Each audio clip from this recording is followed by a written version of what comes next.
তিনবার শেখ হাসিনাকে মারার প্ল্যান করছে। আল্লাহ যদি না মারে জীবনে কেউ মারতে পারবো না। আত্মরে এখন যে অত্যাচার শুরু করছে এতে আমাকে রিস্কাটা বড় হাতে হারকে।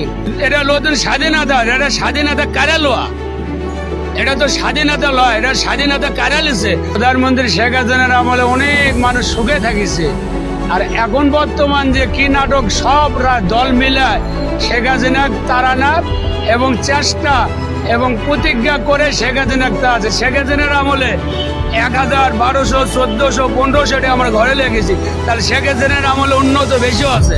আগে ভালো ছিলাম, এখন তো আর আমরা ভালো নাই। কেন নাই যে দেশে বৈষম্য আন্দোলন শুরু করছে ছাত্র সমাজ, কিন্তু ছাত্র পক্ষ তো আমরা আছি থাকার পরে, কিন্তু ছাত্র এখন যে অত্যাচার শুরু করছে এতে আমাকে রিস্কাটা হাতে হারকে, যেটা সত্য কথা।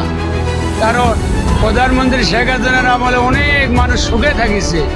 আর এখন বর্তমান যে কি নাটক সব দল মিলায় শেখ হাসিনা তাড়ানা এবং চেষ্টা এবং প্রতিজ্ঞা করে শেখ হাসিনা আছে। শেখ হাসিনা যদি না তাড়াইতো এই দিন দেখা লাগতো না। দেখেন এখন বর্তমান চাউল 80 টাকা কেজি, আগে কয় দাম ছিল? খালেদা জিয়া আমলে 80 টাকা কেজি ছিল, আর হাসিনার আমলে কয় টাকা কেজি করছে জানেন? আমি রিক্সা চালাচ্ছি 40 বছর ধরে, একদিন 2 দিন না।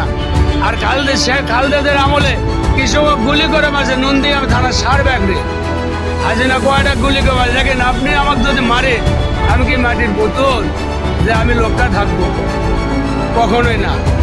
এদেশে ছাত্র লোক আমাকে সন্তান, সন্তান যদি আমরা বাবা মা শাসন করতাম সন্তান এত দূর কখনোই যেত না। যে সন্তান হওয়ার জন্যে শেখ হাসিনা ভাতা দিয়েছে এবং গর্ভবতীকে শেখ হাসিনা ভাতা দিয়েছে, সেই সন্তান কি করলো? আমার পিটা দেশটা খেলালে। একবার না 3বার শেখ হাসিনাকে মারার প্ল্যান করছে। আল্লাহ যদি না মারে জীবনে কেউ মারতে পারবো না।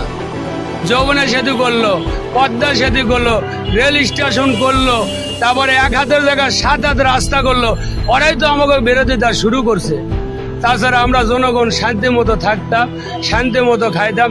খারাপ না, সর্বাধিক দিয়ে বলো রাস্তা করছে, মেট্রো রেল করছে, এটা শেখ হাসিনা করছে। এটা নতুন স্বাধীনতা, এটা স্বাধীনতা কারা লোয়া, এটা তো স্বাধীনতা লয়, এটা স্বাধীনতা কারা লিছে। যেমন একটা সার্জনও করছে, ভাই আপনি বন্ধ করে আবার খুলে দেন, যে ভাই আপনি এটা কি শুরু? এই কষি থেকে আমার কয় কি তুমি 4 ঘন্টা ধরে খারাপ, তাহলে আমার অপরাধ কি? আপনি বন্ধ করলে একবারে করবেন, ওয়ান ভাই যাইবো না, কষ্ট হয়ে যাচ্ছে না। এই যে সারাদিনে বাংলা রিক্সা চালায়া 100, 150, 300 টাকা ঘরে দেয়। আর আগে শেখ হাসিনার আমলে 1000, 1200, 1400, 1500 টাকা আমরা ঘরে লেগেছি। তাহলে শেখ হাসিনার আমলে উন্নত বেশিও আছে, শেখ হাসিনা তো আমাদের ক্ষতিও আছে। শেখ হাসিনা সরকার থাকলে দেশে উন্নত আছে, আর শেখ হাসিনা সরকার যদি না দাঁড়াতো এই উন্নয়ন কাটাটা বন্ধ হতো না, উন্নয়ন হতো। ভোট কাক দেবো? ভোটটা আমরা দেবো কাক? যারা মারা দেবে তাদের দেওয়া দেবো না। যদি আওয়ামী লীগ সরকার বাংলাদেশে আসে, আর একটা কথা আল্লাহর কসম করে বললাম, যদি শেখ হাসিনা গায়ে হাত দেওয়ার চেষ্টা করে আগে আমি আসাদের জীবন দেবো, আমি আগে জীবন দেবো, তারপরে শেখ হাসিনা গাওয়াত হাত দিতে হবে। শেখ হাসিনা দেশে উন্নত করছে, ও আমাদের দেশের মা হচ্ছে। আমাদের হলো উন্নয়ন কাটাওয়ানে হলো মাতৃভূমি, অনেক বাবাও নেই মাও নেই, কারণ যা করে বাঙালির জন্য করে। সেই লোক যদি মানুষের দাঁড়ায় খেদায় তাহলে আল্লাহর গজব পড়বে।